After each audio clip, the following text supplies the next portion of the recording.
Café? Café!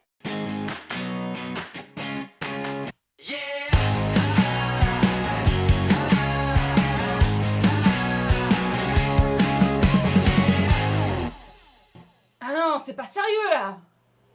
Voilà, c'est bon. Jesus to be, bon matin.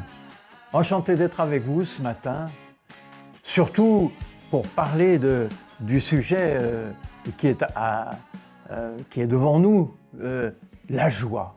La joie. Alors, qu'est-ce que c'est que la joie au fait? C'est un sentiment, c'est un état d'esprit, c'est... dans le dictionnaire, on nous dit que la joie, c'est la façon d'exprimer quelque chose qui sort de nous et qui va nous faire prendre du plaisir en quelque sorte. Mais moi, c'est pas cette joie-là dont je vous parlais. Je vous parlais de la joie que le Seigneur Jésus-Christ donne à quelqu'un qui lui offre sa vie.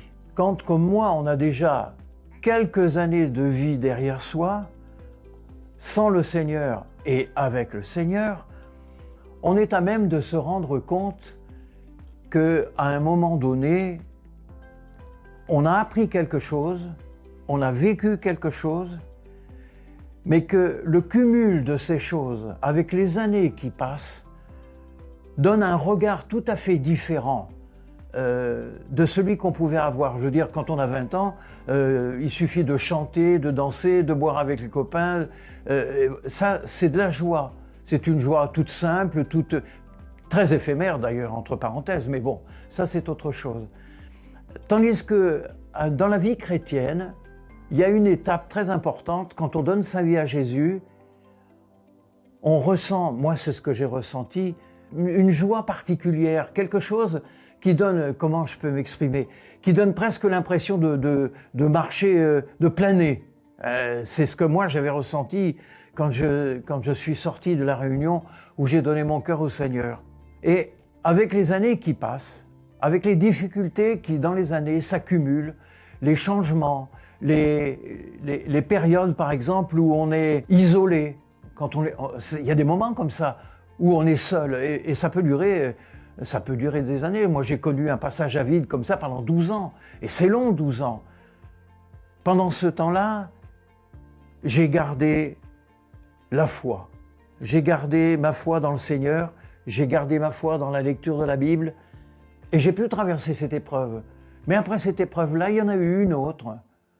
La perte d'une épouse qui s'en est allée après une longue maladie.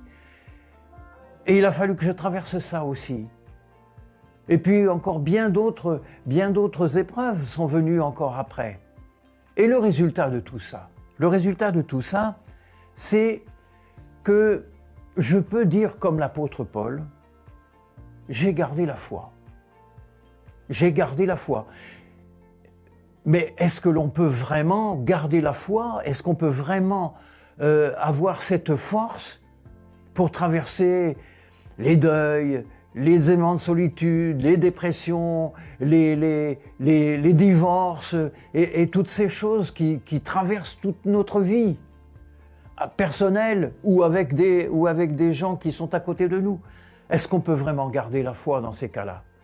Eh bien oui, on peut garder la foi, mais ce n'est pas par notre propre force qu'on peut garder la foi, c'est par l'assistance du Saint-Esprit.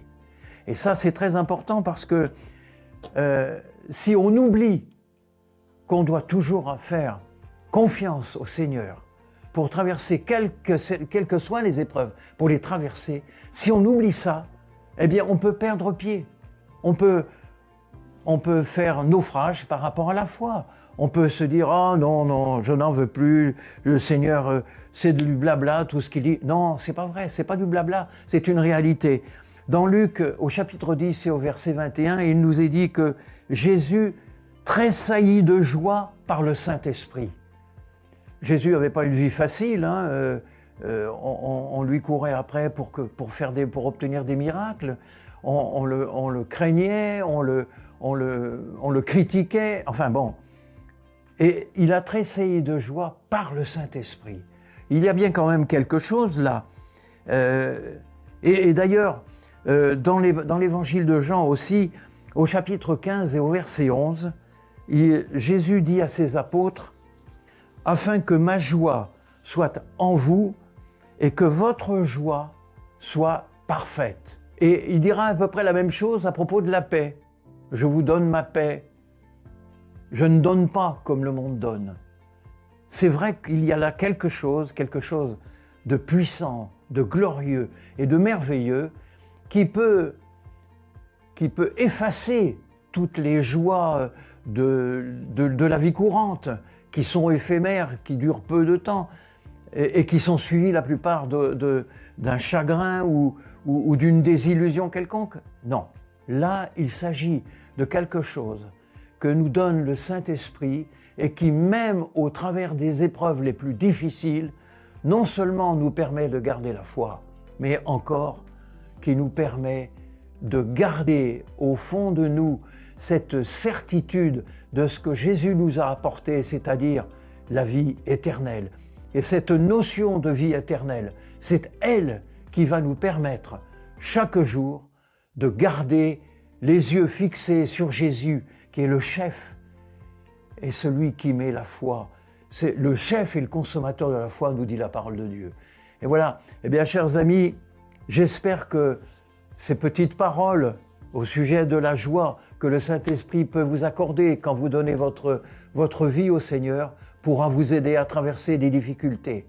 J'espère que vous pourrez comprendre et accepter cette joie intérieure qui traverse toutes les difficultés parce qu'elle trouve son support dans le sacrifice de Jésus-Christ à la croix qui a payé pour nos péchés et qui veut absolument nous communiquer cette force, cette grâce, cet amour qu'il nous a laissé à son départ. Eh bien maintenant, comment c'est déjà? Ah oui, source de vie. Ah, The Church to Be. Bonne journée à tous.